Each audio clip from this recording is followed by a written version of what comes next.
Sir India ने हमेशा ही refrain किया वॉर से, है ना। कभी भी वो ये नहीं चाहती है किसी से भी, नेबरिंग कंट्री से उनकी कोई लड़ाई हो, हमेशा डिप्लोमेसी का ही रास्ता उन्होंने चुना। तो आपको क्या लगता है, जैसे post covid there are lot of countries जो एक तो वॉर जोन ही बन गई हैं, तो वहाँ तो इकोनॉमिक क्राइसिस होगा ही, और बहुत सारी कंट्रीज ऐसी हैं जहाँ पे पोस्ट कोविड इम्पैक्ट की वजह से those countries are actually interdependent on each other. तो ऐसे में हमें लगता है कि कहीं ना कहीं इंडिया का इकोनॉमी बैलेंस चल रहा है, हम सुधारने की कोशिश कर रहे हैं। तो ऐसे में आपको क्या लगता है, in a global picture India क्या एक विश्व गुरु के रूप में, can you see India emerging? देखिए, इसमें तो कोई डाउट नहीं है कि right now India is Jagat Guru, इसमें कोई डाउट नहीं है।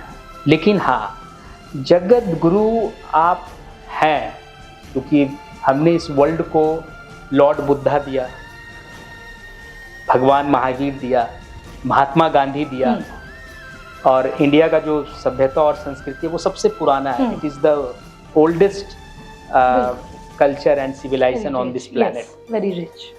लेकिन ये सब हमारी एक तरह से सॉफ्ट पावर है। लेकिन जब तक आपके पास हार्ड पावर नहीं होगा, you can not lead this world. आज अगर देखेंगे तो किसके पास है, जिसके पास सॉफ्ट पावर भी है, हार्ड पावर, तो वह है यूनाइटेड स्टेट ऑफ अमेरिका, बिल्कुल, जो वर्ल्ड की सबसे बड़ी इकोनॉमी भी है और उनके पास सबसे बड़ी ओवर पावर कर रही है, मिलिट्री भी है और सबको ओवर पावर कर रही है जी। तो इंडिया, इसमें कोई डाउट नहीं है कि we are having the second largest standing army on this planet if include our paramilitary forces, है ना। और हम लोग बहुत जल्दी विश्व की तीसरी अर्थव्यवस्था भी होंगे। और हमारा, we are having the fastest growing economy on this planet also. हमारा जो जीडीपी है वो बहुत सारे कंट्री से बहुत आगे है, बहुत ऊपर। और जिस तरह का ग्रोथ रेट हम लोग मेंटेन कर रहे हैं, अगर ये डबल डिजिट कभी छू गया तो बहुत जल्दी हम लोग ग्रो करेंगे। तो अब दिक्कत ये है कि इंडिया के पास, अब हम लोग हार्ड पावर की तरफ बढ़ तो रहे हैं, लेकिन हमारा जो फॉरेन पॉलिसी है इसको थोड़ा और अग्रेसिव होने का जरूरत है। ये जैसा कि लॉर्ड कृष्णा महाभारत के समय कौरवों के पास प्रस्ताव लेके गए कि भाई 5 गांव आप दे दो, हम महाभारत युद्ध नहीं होने देंगे।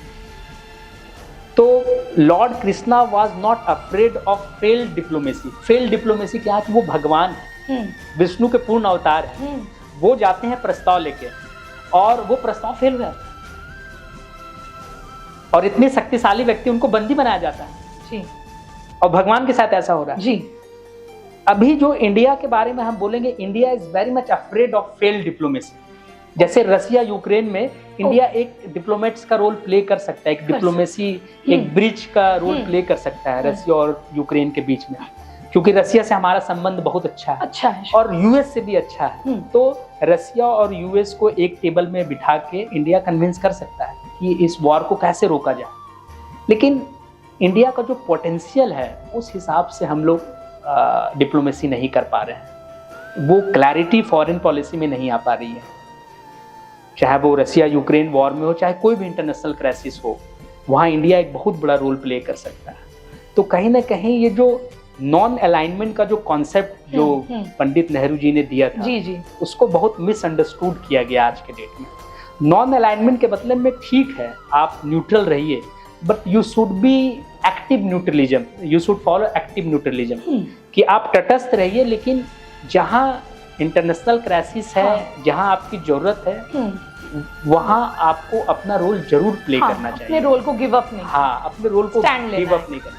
वो कॉन्फिडेंस अभी इंडिया को लाना बाकी है। And thank you so much guys for supporting our channel. For more such episode please follow, like and subscribe our channel New Delhi Dialogue. Namaskar.